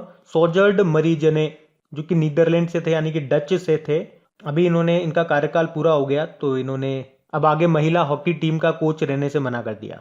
तो आपसे पूछा जा सकता है कि अभी तक भारतीय महिला हॉकी टीम के कोच कौन थे? सोजर्ड मारिजने। बाकी वंदना कटारिया से 2 पॉइंट मैंने आपको और बताए थे कि ये है कहां से, ये उत्तराखंड से है। तो अभी उत्तराखंड ने इनको 25 लाख रुपए का नगद पुरस्कार देने की घोषणा की। उसके अलावा अभी उत्तराखंड सरकार ने ही इन्हें महिला सशक्तिकरण विभाग ब्रांड एम्बेसडर भी बनाया है, वंदना कटारिया को। वैसे हमारी महिला हॉकी टीम की कैप्टन कौन है? रानी रामपाल है, जिनको 2020 का राजीव गांधी खेल रत्न पुरस्कार मिला था। और ये पहली महिला हॉकी प्लेयर है ये सम्मान पाने वाली। और हाँ, एक बार फिर मैं आप सभी लोगों को फिर से याद दिला दूं कि टोक्यो ओलंपिक पूरे हो चुके हैं और यहां से आपके एग्जाम में क्वेश्चन आप डेफिनेटली पक्का समझें, 1-2 मार्क्स आपके यहां से आने ही वाले हैं, तो इनको बिल्कुल भी मिस मत करना। ये मार्क्स आपके फ्री के मार्क्स हैं, तो यहां से बिल्कुल भी लापरवाही मत करना। टोक्यो ओलंपिक वाले टॉपिक से जितने भी इंपॉर्टेंट सेलेक्टेड क्वेश्चन बन सकते थे उन सभी को कलेक्ट करके मैंने आप लोगों के लिए एक एक्सक्लूसिव ऑडियो बना दिया है, तो उसको आप जरूर से सुन लेना। एग्जाम से पहले तो एक बार सुन ही लेना, और जब भी आप ऑडियो सुनो तो एक बात ध्यान रखना, फर्स्ट टाइम में आप पूरा उसको सुनना, लिखने की कोशिश मत करना, क्योंकि मैंने सारे क्वेश्चन आपको इस तरह से को रिलेट करते हुए पढ़ाने की कोशिश की है ताकि आपके लिए जो सारे क्वेश्चन है, जो पूरा टॉपिक है, बहुत ईजी हो जाए याद करना। तो पहले पूरा बिल्कुल सुनना ताकि आपको पिक्चर समझ में आ जाएगी, कैसे क्या चल रहा है। उसके बाद दूसरे या तीसरी बात में आराम से आप बैठ करके लिख सकते हो सारे क्वेश्चंस को। तो उसका लिंक आपको नीचे डिस्क्रिप्शन में मिल जाएगा, टोक्यो ओलंपिक इंपॉर्टेंट क्वेश्चंस करके। जैसे ही आप उस लिंक पे क्लिक करेंगे तो मेरी ऑडियो प्रोफाइल पे चले जाएंगे, वहां पे वो ऑडियो मिल जाएगा, और भी जितने इंपॉर्टेंट ऑडियोज अपलोड हुए हैं वो सारे आपको वहां पे मिल जाएंगे। वहां पे जाकर के आप मुझे फॉलो कर लीजिए, पास में बेल आइकन को क्लिक कर लीजिएगा ताकि जब भी इस तरह के इंपॉर्टेंट टॉपिक्स पे ऑडियो अपलोड हो उनका नोटिफिकेशन सबसे पहले आपको मिल सके। और अगर ऑडियो अच्छा लगता है और ये वीडियो अच्छा लगता है तो इसे लाइक और शेयर जरूर करना अपने दोस्तों के साथ में। अभी हम बढ़ते हैं आगे। फिर बताइए, अभी हाल ही में भारतीय शटलर पीवी सिंधु ने टोक्यो ओलंपिक में कौन सा मेडल जीता? तो आंसर होगा, आपको पता है, ब्रोंज मेडल आएगा। पीवी सिंधु ये एक शटलर हैं, बैडमिंटन प्लेयर हैं, ये याद रखना है। और आपको याद होगा इससे पहले भी जो रियो ओलंपिक्स हुए थे 2016 में, उसमें भी इन्होंने सिल्वर मेडल जीता था। तो आप कह सकते हो ये लगातार दूसरा ओलंपिक मेडल है उनका। तो लगातार 2 ओलंपिक में मेडल जीतने वाली ये पहली भारतीय महिला खिलाड़ी बन गई हैं और दूसरी भारतीय बन गई हैं। बात समझ में आ रही है मैं क्या बोल रहा हूँ? पहली भारतीय महिला खिलाड़ी बन गई है लगातार 2 ओलंपिक में मेडल जीतने वाली, लेकिन दूसरी भारतीय व्यक्ति बन गई हैं, क्योंकि इनसे पहले ये कारनामा सुशील कुमार कर चुके हैं जो कि पहलवान थे। उन्होंने 2008 के बीजिंग ओलंपिक में ब्रोंज जीता था और 2012 के ओलंपिक्स में सिल्वर जीता था। उसी तरह से आप देखोगे कि ओवरऑल बैडमिंटन में हम बात करेंगे तो भारत का ये तीसरा पदक है जो कि पीवी सिंधु लेकर के आई है। एक्चुअली में पहला पदक बैडमिंटन में साइना नेहवाल लेकर के आई थी 2012 लंदन ओलंपिक्स में ब्रोंज मेडल लाई थी वो। उसके बाद दूसरा जो मेडल है वो 2016 के रियो ओलंपिक में पीवी सिंधु लेकर के आई थी, कौन सा? Silver medal. और अभी 2020 के ये टोक्यो ओलंपिक में ये ब्रॉन्ज मेडल लेकर के आई है, तो तीसरा हो गया ना इनका। देखो पीवी सिंधु से एक प्रश्न मैं आपको बताता हूं जो कई बार एग्जाम में रिपीट हुआ है कि बैडमिंटन वर्ल्ड चैंपियनशिप में गोल्ड जीतने वाली पहली भारतीय कौन बनी थी? आंसर होगा पीवी सिंधु। 2019 की बात है ये, और मैंने आपको कहा कई बार एग्जाम में ये प्रश्न डायरेक्ट छपा है, तो ये याद रखना। बाकी देखो बैडमिंटन की बात चल रही है तो एक स्टैटिक प्रश्न और याद रख लो कि कुआलालंपुर मलेशिया में बैडमिंटन वर्ल्ड फेडरेशन का हेडक्वार्टर है। इसके अध्यक्ष कौन है? पॉल एरिक है। बताइए किसने हंगेरियन ग्रैंड प्री 2021 का खिताब जीता? तो आंसर होगा इस्टबैन ओकॉन ने। तो फ्रांस के फॉर्मूला 1 ड्राइवर हैं ये इस्टबैन ओकॉन, और अल्पाइन रेनॉल्ट के ये ड्राइवर हैं, और अभी इन्होंने ही Hungarian Grand Prix Formula 1 race को जीत लिया है। पहली बार शायद इनका नाम आप सुन रहे होंगे, पहली बार इन्होंने कोई रेस जीती है, वरना maximum time Hamilton, Lewis Hamilton या फिर मैक्स वर्स्टैपेन ही जीतते थे। तो उन दोनों के नाम तो आपको याद रखने ही है, वो किस कंट्री से बिलोंग करते हैं और किस कंपनी की गाड़ी चलाते हैं। लेकिन लुइस हैमिल्टन की बात करेंगे तो ब्रिटेन से हैं और मर्सिडीज के ड्राइवर हैं। मैक्स वर्स्टैपेन की बात करेंगे तो नीदरलैंड से हैं और रेडबुल की ड्राइवर हैं। और अगर आप में से इस वीडियो को कोई वेरी फर्स्ट टाइम देख रहा है तो आपको बता दूं, अभी तक जितनी भी इस साल जितनी भी फॉर्मूला 1 रेस हुई है उन सभी की क्विज बना करके आपकी क्रेक एग्जाम एप्लीकेशन पे अपलोड कर दी गई है। तो वहां जाकर के आप इनकी अच्छे से प्रैक्टिस कर लीजिए। अच्छे से कहने का मतलब क्या है? 4-5 बार, जब भी आपको दिन भर में 2-5 मिनट फ्री तो मिलते ही होंगे ना। ऐसा तो है नहीं कि 24 घंटे आप पढ़ने में ही लगे रहते होंगे। जैसे आप दिन भर पढ़ाई करके शाम को छत पे थोड़ा सा टहल रहे हो, ऐसे ही फ्री बैठे हो, तो क्विज खोल के बैठ जाओ। कितना समय लगता है? 2-3 मिनट लगते हैं। तो आप 5-7 बार क्विज लगाओगे, सारे नाम आपको रटे जाएंगे। यकीन करो, करके देखना। एप्लीकेशन का लिंक आपको नीचे डिस्क्रिप्शन बॉक्स में मिल जाएगा। बढ़ते आगे। अब बताइए, अभी हाल ही में जारी भारतीय पैरालंपिक दल के थीम गीत कर दे कमाल तू को किसने लिखा और गाया है? तो आंसर होगा संजीव सिंह ने। तो केंद्रीय युवा मामले और खेल मंत्री है अनुराग ठाकुर, और उन्होंने भारतीय पैरालंपिक दल के थीम सॉन्ग कर दे कमाल तू को लॉन्च किया। इसे संगीतकार और गायक संजीव सिंह ने लिखा है और गाया है। वे खुद लखनऊ के एक दिव्यांग क्रिकेट खिलाड़ी है। तो टोक्यो पैरालंपिक में भारत की तरफ से 54 खिलाड़ी जाएंगे जो कि 9 खेलों में हिस्सा लेंगे। अच्छा, टोक्यो ओलंपिक जो हुआ उसका थीम सॉन्ग क्या था? लक्ष्य तेरा सामने है, उसको लिखा था मोहित चौहान ने। और एक चीयर सॉन्ग भी लॉन्च हुआ था, उसको गाया था गायिका अनन्या बिरला ने AR रहमान के साथ मिलकर के। उसका नाम था हिंदुस्तानी वे। और देखो टोक्यो पैरालंपिक की बात है ना, तो इसमें ध्वजवाहक कौन है? मरियप्पन थंगावेलु है जो कि हाई जंपर है, तमिलनाडु से हैं। और अगर आपसे पूछ ले टोक्यो ओलंपिक में ध्वजवाहक कौन रहे थे, तो उद्घाटन समारोह में MC मैरी कॉम और मनप्रीत सिंह थे, और समापन समारोह में पहलवान बजरंग पूनिया थे। अच्छा, एक प्रश्न का जवाब दो, पैरालंपिक खेलों का जनक किसे कहा जाता है? सर लुडविग गुट्टमन को। और अगर इस वीडियो को आप में से कोई वेरी फर्स्ट टाइम देख रहा है तो आपको बता दूं, टोक्यो ओलंपिक पे जितने भी इंपॉर्टेंट क्वेश्चन बन सकते थे उसका एक एक्सक्लूसिव ऑडियो बना करके मैंने अपलोड कर दिया है। नहीं सुना तो उसे सुन लीजिएगा, लिंक आपको नीचे डिस्क्रिप्शन में मिल जाएगा। बढ़ते हैं आगे। फिर बताइए, टोक्यो ओलंपिक 2020 में भारतीय मुक्केबाज लवलीना बोरगोहेन ने कौन सा पदक जीता?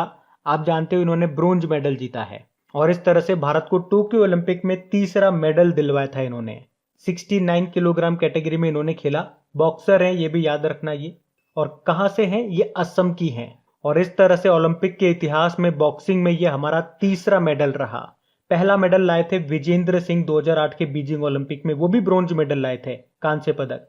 दूसरा MC मैरी कॉम लेकर के आई थी 2012 के लंदन ओलंपिक में, वो भी ब्रोंज मेडल लेकर के आई। और अभी 2020 के टोक्यो ओलंपिक में ये लवलीना बोरगोहेन ब्रोंज मेडल लेकर के आई है। फिर बताइए, टोक्यो ओलंपिक 2020 में भारतीय पुरुष हॉकी टीम ने कौन सा मेडल जीता? तो आंसर होगा ब्रोंज मेडल। और इसमें भारतीय पुरुष हॉकी टीम ने किस टीम को हराया था? जर्मनी की टीम को हराया था, और 41 सालों में अपना पहला ओलंपिक मेडल जीता। 41 साल क्यों बोले? क्योंकि भारत ने आखिरी बार 1980 में ओलंपिक में 8वां गोल्ड मेडल जीता था। हाँ, बिल्कुल सही सुना आपने। भारतीय हॉकी टीम अब तक ओलंपिक के इतिहास में 8 गोल्ड, 1 सिल्वर और 3 ब्रोंज मेडल जीत चुकी है। और ये टोक्यो ओलंपिक में भारत का चौथा मेडल था, जो कि भारतीय पुरुष हॉकी टीम लेकर के आई थी। और इसी के साथ भारतीय पुरुष हॉकी टीम ने एक और रिकॉर्ड बनाया, ओलंपिक में सबसे ज्यादा पदक जीतने का रिकॉर्ड। भारत ने टोटल अभी तक 12 मेडल जीत लिए, 8 गोल्ड हो गए उसमें, 1 सिल्वर हो गया और 3 हो गए ब्रॉन्ज। इन्होंने जर्मनी का रिकॉर्ड तोड़ दिया। जर्मनी के अभी तक ओलंपिक में 11 मेडल है, 4 गोल्ड है उनके पास, 3 सिल्वर है और 4 ब्रोंज हैं। और भारतीय पुरुष हॉकी टीम के कोच कौन रहे? मनप्रीत सिंह, जो कि इसके उद्घाटन समारोह में ध्वजवाहक भी रहे थे। अच्छा, वैसे भारतीय पुरुष हॉकी टीम के कोच का नाम भी याद रखो, ग्राहम रीड है, ये ऑस्ट्रेलिया के हैं। वैसे हमारी जो महिलाओं की हॉकी टीम है वो इसमें चौथे स्थान पे रही है। और महिला हॉकी टीम की जो कैप्टन है रानी रामपाल है। और रानी रामपाल से एक प्रश्न आपको जरूर याद रखना है, 2020 में राजीव गांधी खेल रत्न पुरस्कार मिला था इनको, और हॉकी की पहली महिला खिलाड़ी बनी है ये अवार्ड पाने वाली। वैसे राजीव गांधी खेल रत्न से भी एक प्रश्न बनता है। चलो आप कमेंट बॉक्स में टाइप करके बताओ मैं किस प्रश्न की बात कर रहा हूँ। अच्छा, महिला हॉकी टीम के अभी तक कोच थे सोजर्ड मरीजने, डच के थे, ये नीदरलैंड के थे। अभी इन्होंने का इनका कार्यकाल पूरा हो गया तो ये जा रहे हैं। हमने कहा था कि कार्यकाल बढ़ा देते हैं आपका, मना कर दिया इन्होंने, तो जाओ फिर। अच्छा, आप तो ये बताओ हॉकी इंडिया के अध्यक्ष का नाम क्या है? ज्ञानेंद्रो निगोंगबाम है, ये मणिपुर के हैं। और अभी आपको याद हो गया, टोक्यो ओलंपिक 2020 में एक ही मैच में 3 गोल करने वाली पहली भारतीय महिला हॉकी प्लेयर बनी थी, कौन सी? वंदना कटारिया नाम है इनका, ये उत्तराखंड से हैं। बाकी इंटरनेशनल हॉकी फेडरेशन का हेडक्वार्टर भी वहीं पर है जहां पे इंटरनेशनल ओलंपिक कमेटी का है। बताओ कहां पर है? फिर बताइए, अभी रवि कुमार दहिया ने टोक्यो ओलंपिक 2020 में कौन सा मेडल जीता? तो आंसर होगा सिल्वर मेडल। भारतीय पहलवान है रवि कुमार दहिया। पुरुषों के 57 किलोग्राम फ्री स्टाइल कैटेगरी में इन्होंने रशियन ओलंपिक कमेटी के जवुर युगेव को हरा करके सिल्वर मेडल जीत लिया। और इस तरह से टोक्यो ओलंपिक में ये हमारा दूसरा सिल्वर मेडल था। और वैसे ओवरऑल बात करेंगे तो ओलंपिक इतिहास में रेसलिंग में मेडल जीतने वाले ये 5वें भारतीय हैं। इनसे पहले 4 कौन रह चुके हैं? केडी जाधव, सुशील कुमार, योगेश्वर दत्त और साक्षी मलिक। अभी हम आगे पढ़ेंगे, पहलवानी में एक और मेडल आएगा हमारे पास। चलो कमेंट बॉक्स में टाइप करके बताओ वो मेडल कौन जीत के लाएंगे और किस कैटेगरी में जीतेंगे, ये भी बताना।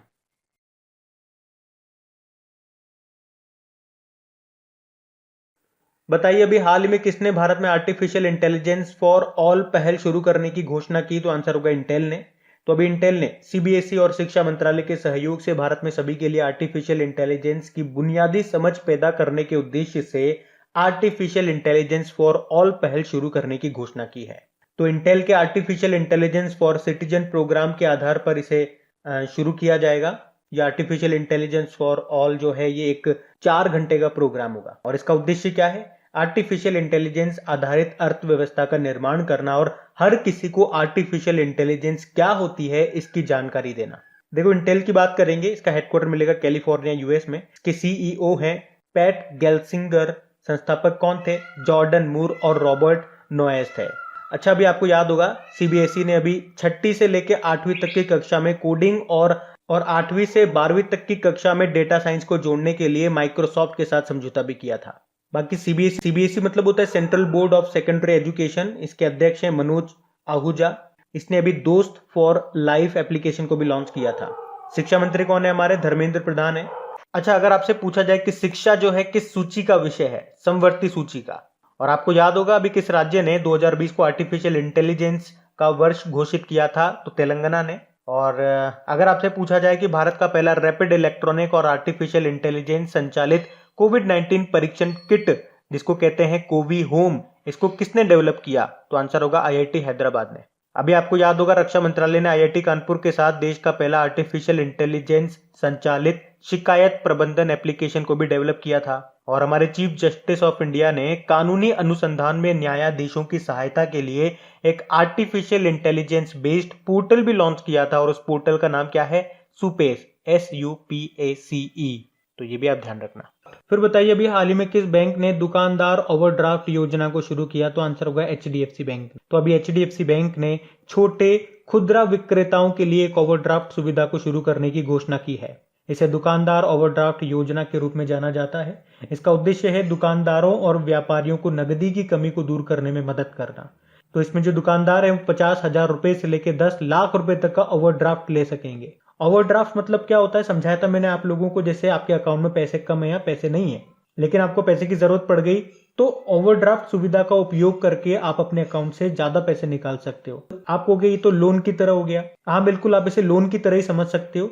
ये कम समय के लिए होता है लेकिन इसमें ब्याज ज्यादा लगता है, लेकिन इसका फायदा ये हो गया जैसे आप पर्सनल लोन लेने जाते हो तो उसका काफी लंबा प्रोसेस होता है, इसमें ऐसा नहीं है, तुरंत आप पैसे निकाल सकते हो। एक लिमिट दी होती है, उस लिमिट के अनुसार ही आप निकाल सकते हो कि आपके ओवरड्राफ्ट की लिमिट 1 लाख है तो 1 लाख तक निकालोगे, 10 लाख है तो 10 लाख तक निकालोगे। इसलिए तो प्रश्न में क्या कहा था, इसमें दुकानदार 50,000 रुपए से लेके 10 लाख रुपए तक का ओवरड्राफ्ट ले सकते हैं इस योजना के अंतर्गत। बाकी देखो HDFC बैंक ने आपको याद होगा डॉक्टर को श्रद्धांजलि देने के लिए सलाम दिल से पहल को शुरू किया था। फेडरल बैंक की बात करें तो फेडी नाम से एक artificial intelligence based variant assistant भी लॉन्च किया इन्होंने। और जन स्मॉल फाइनेंस बैंक की बात करेंगे तो आई चूज माई नंबर सुविधा को शुरू किया था। बाकी HDFC बैंक का मुंबई में हेडक्वार्टर मिल जाएगा। इसके मैनेजिंग डायरेक्टर हैं शशिधर जगदीशन। टैगलाइन होती है वी अंडरस्टैंड योर वर्ल्ड। फिर बताइए अभी हाल ही में किस राज्य सरकार ने मक्कलाई थेडी मारुथुवम योजना शुरू की, तो आंसर होगा तमिलनाडु ने। अभी तमिलनाडु के जो नए मुख्यमंत्री बने थे ना MK स्टालिन, उन्होंने लोगों के घर तक आवश्यक स्वास्थ्य सेवा पहुंचाने के लिए ये मक्कलाई थेडी मारुथुवम योजना शुरू की है। मतलब ये एक डोर स्टेप हेल्थ केयर योजना है, मक्कलाई थेडी मारुथुवम, जिसका मतलब ही यही होता है जनता के दरवाजे पर स्वास्थ्य सेवा। तो इस योजना में 45 साल से ज्यादा आयु वर्ग के जो लोग हैं और जो दिव्यांगजन है उनकी नियमित जांच डोर टू डोर के माध्यम से की जाएगी, मतलब घर पर ही चिकित्सा सेवाएं दी जाएगी। कहां पे शुरू की है? तमिलनाडु में। तमिलनाडु के नए मुख्यमंत्री कौन है? MK स्टालिन है। और यहाँ के गवर्नर कौन है? बनवारी लाल पुरोहित है। कैपिटल है चेन्नई। और चेन्नई में आपको चमड़ा अनुसंधान केंद्र भी मिलेगा, याद रखना। और यहाँ के भी चीफ जस्टिस बने थे नए, संजीव बनर्जी उनका नाम है।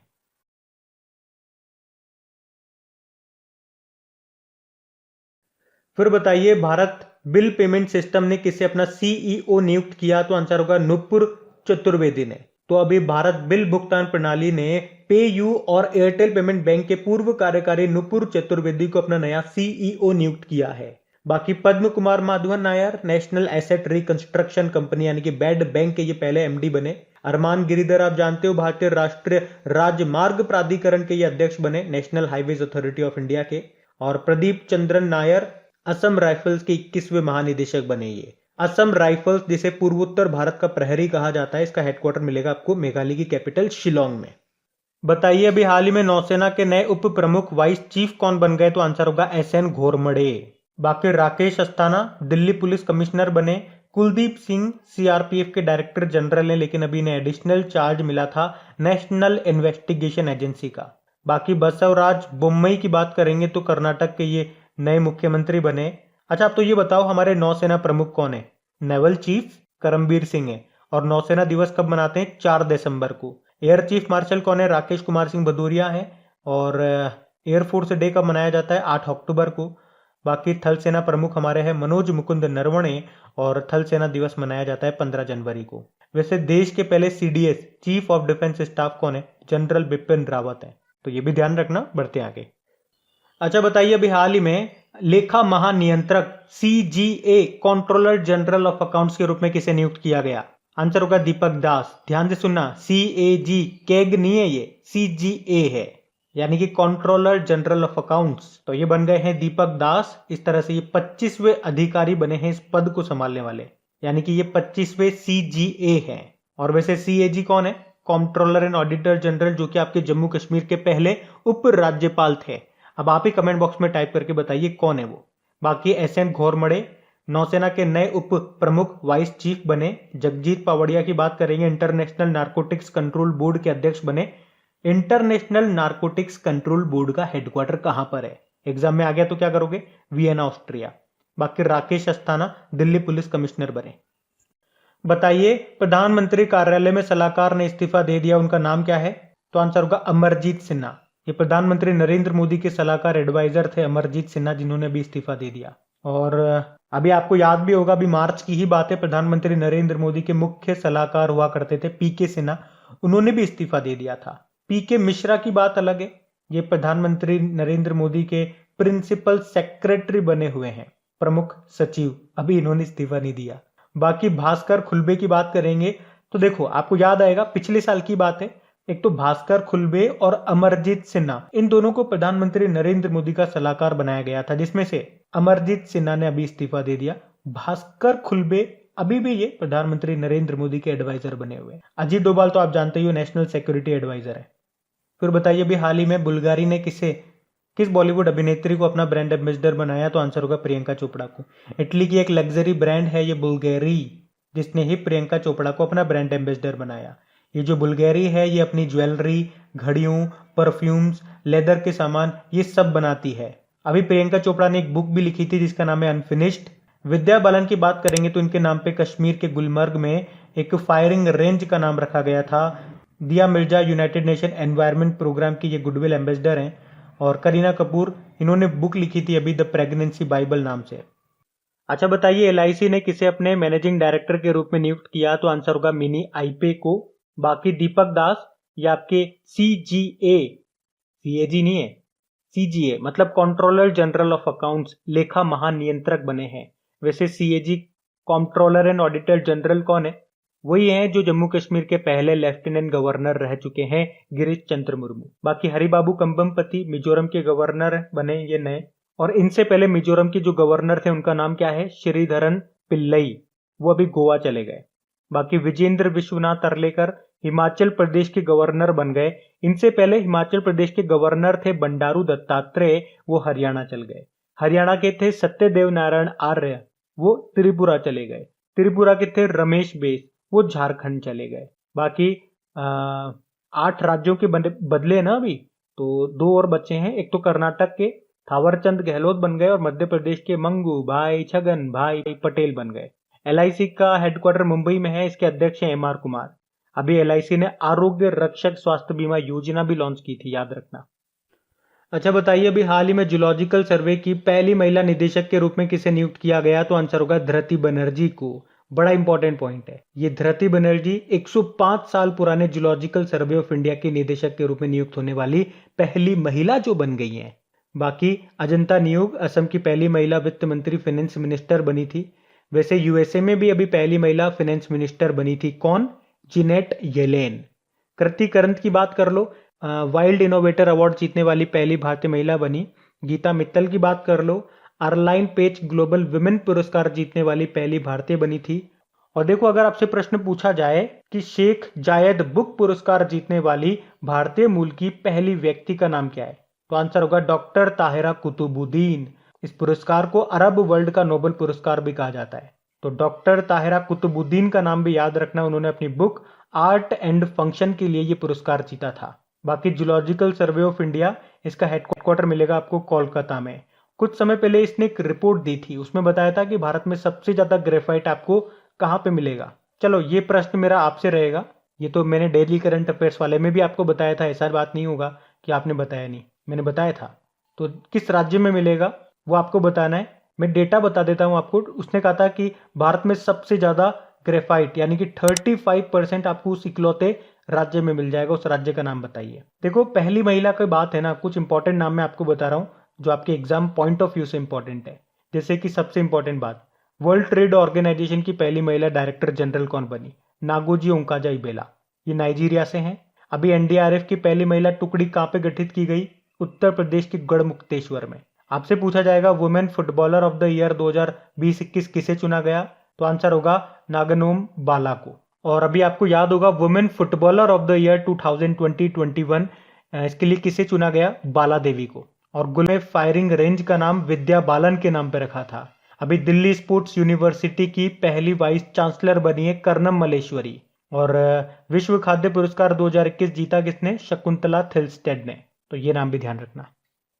बताइए अभी हाल ही में भारत में मोटो जीपी के ब्रांड एम्बेसडर कौन बने, तो आंसर होगा जॉन अब्राहम। तो डिस्कवरी का स्पोर्ट चैनल है यूरो स्पोर्ट इंडिया, उसने भी जॉन अब्राहम को उनकी प्रमुख मोटर स्पोर्ट प्रॉपर्टी मोटो जीपी के लिए ब्रांड एम्बेसडर बनाया। बाकी टाइगर श्रॉफ जापान का एक फुटवियर ब्रांड है एसिक्स, उसके ब्रांड एम्बेसडर बने थे। राणा दुग्गुवती सीएट टायर के बने और सोनू सूद एसर इंडिया के बने थे। उसके अलावा पंजाब में anti corona virus vaccination programme का भी इन्हें ब्रांड एम्बेसडर बनाया था।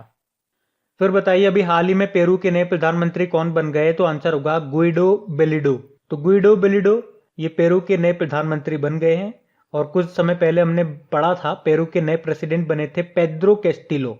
बाकी 7 हर जो इसराइल के प्रेसिडेंट बने, इसराइल के प्रधानमंत्री भी नए बने हैं, उनका नाम नेफ्टाली बेनेट है। बाकी निकोल पाशियान ये आर्मेनिया के प्रधानमंत्री बने हैं। देखो पेरू की बात करेंगे, पेरू की कैपिटल लीमा है, करेंसी है सोल। और मैंने आपको बताया था अटाकामा का मरुस्थल ये दुनिया का सबसे शुष्क मरुस्थल है, जो कि वैसे तो चिली में आपको मिलेगा लेकिन कुछ पोर्शन आपको पेरू में भी मिलेगा। एक टिटिका का झील, ये भी प्रश्न आता है एग्जाम में, ये पेरू और बोलीविया के बॉर्डर पर आपको मिलेगी। बोटिंग के लिए सबसे ऊंची झील है ये, विश्व की सबसे ऊंची नौका विहार झील है ये। और पेरू में आपको एक लामा नाम का जानवर भी मिलता है। लामा आपने साइंस में जरूर पढ़ा होगा, लामा और ऊंट की आरबीसी में केंद्रक पाया जाता है, वही लामा ही है। पढ़ते आगे।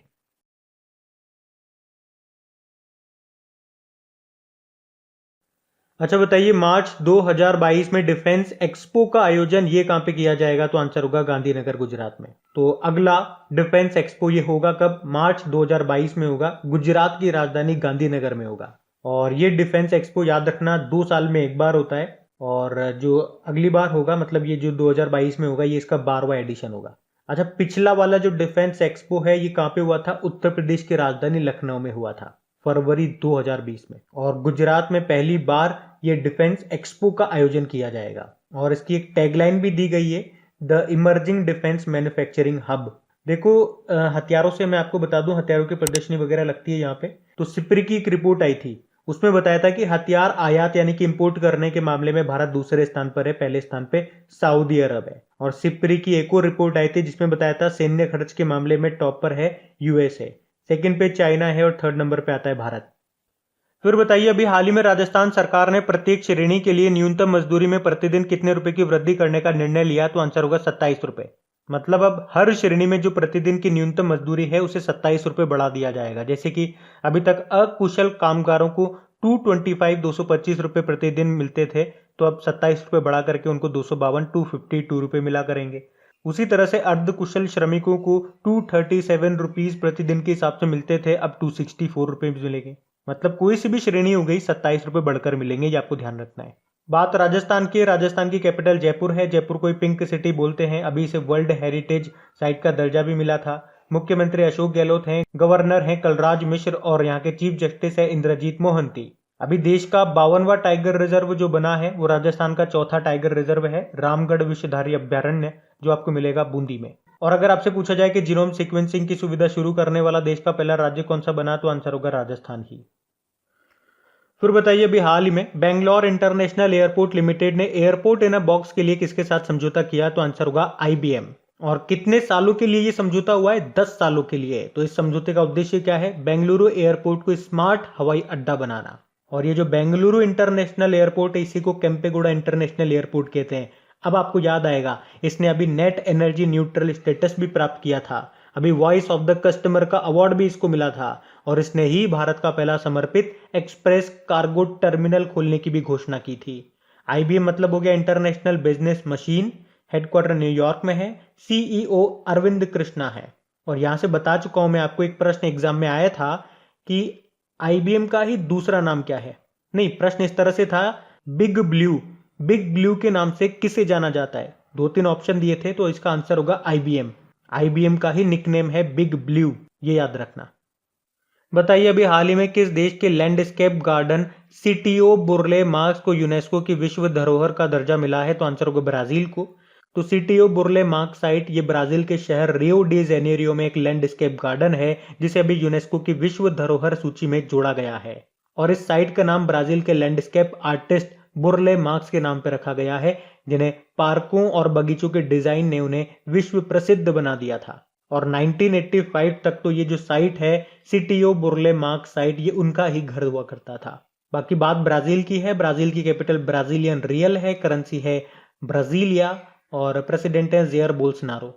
अभी आपको याद होगा यूनेस्को ने लिवरपूल को विश्व विरासत सूची से बाहर कर दिया था। चलिए कमेंट बॉक्स में टाइप करके बताइए भारत का 39वां और 40वां 39 और 40 नंबर का वर्ल्ड हेरिटेज साइट विश्व धरोहर स्थल कौन सा बन गया है। यूनेस्को मतलब हो गया United Nation Educational Scientific and Cultural Organisation. Headquarter मिलेगा आपको पेरिस में और इसके डायरेक्टर जनरल कौन है? ऑद्रे उजाले हैं। फिर बताइए, अभी हाल ही में केंद्र सरकार ने देश के कितने बाघ रिजर्व को CATS मान्यता प्रदान की है? तो आंसर होगा 14। अब ये CATS मतलब क्या हो गया? Conservation assured tiger standards. मतलब बाघों के संरक्षण के लिए जो सबसे बेहतर स्टैंडर्ड या सबसे बेहतर मानक होते हैं उसे ही कहते हैं CATS। तो आप जानते हो वर्तमान में भारत में टोटल कितने टाइगर रिजर्व हैं? 52 है। तो जिनमें से 14 टाइगर रिजर्व को ये मान्यता दी गई है। अब ये 14 टाइगर रिजर्व कौन कौन से हैं?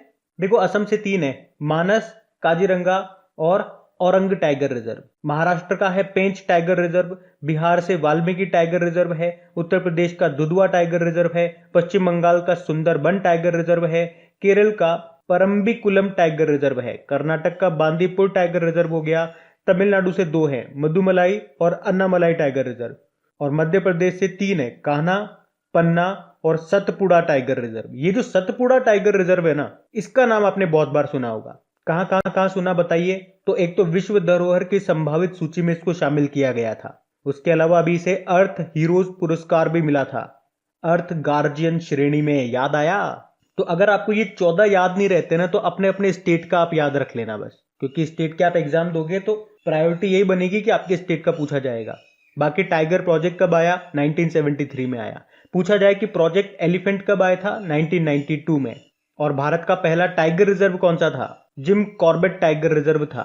याद रखना, जिम कॉर्बेट ये सबसे पुराना नेशनल पार्क है भारत का, जिसको पहले किस नाम से जाना जाता था ये प्रश्न पूछा जाता है, क्योंकि ये सबसे पुराना है, या कह दीजिए पहला नेशनल पार्क है, तो इसको बोला जाता था हेली नेशनल पार्क, जो मिलेगा आपको उत्तराखंड में। और अभी सबसे नया यानी कि 52वां कौन सा बना?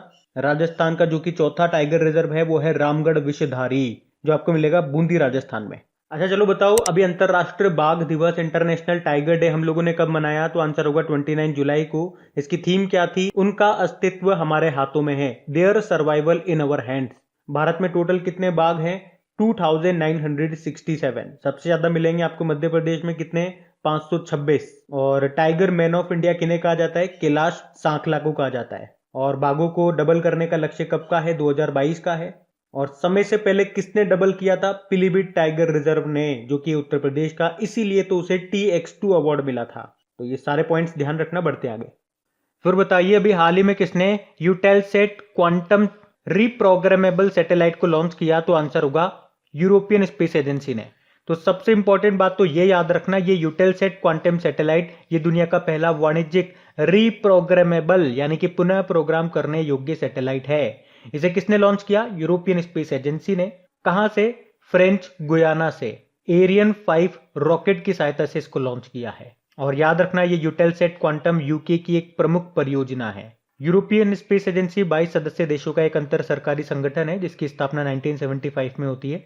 हेडक्वार्टर मिल जाएगा आपको पेरिस में। देखो, 2 पॉइंट आपको करंट अफेयर से रिलेट करके बताता हूं। यूरोपियन स्पेस एजेंसी ने शुक्र ग्रह वीनस की स्टडी करने के लिए एनविजन मिशन को लॉन्च करने की घोषणा की है। कब करेगा? 2030 में। और अभी 2021 के एंड तक ये दुनिया का पहला लकड़ी का बना सैटेलाइट को लॉन्च कर देगा, जिसका नाम रखा था वीजा वुड सेट। जापान भी करेगा, लेकिन वो 2023 तक करेगा। बाकी हमारा गगनयान मिशन आप जानते हो, भारत का पहला मानव युक्त अंतरिक्ष मिशन है। अभी इसके लिए किस इंजन का सफल परीक्षण किया गया था? विकास इंजन का। और नासा ने मंगल पर कौन सा रोवर भेजा है? Perseverance rover. और वहां पे उसने एक हेलीकॉप्टर भी चलाया था, उसका नाम है इंजीन्यूटी। वैसे यूनाइटेड अरब अमीरात के मंगल मिशन का नाम क्या है? Hope mission. चाइना का मिशन का नाम क्या है?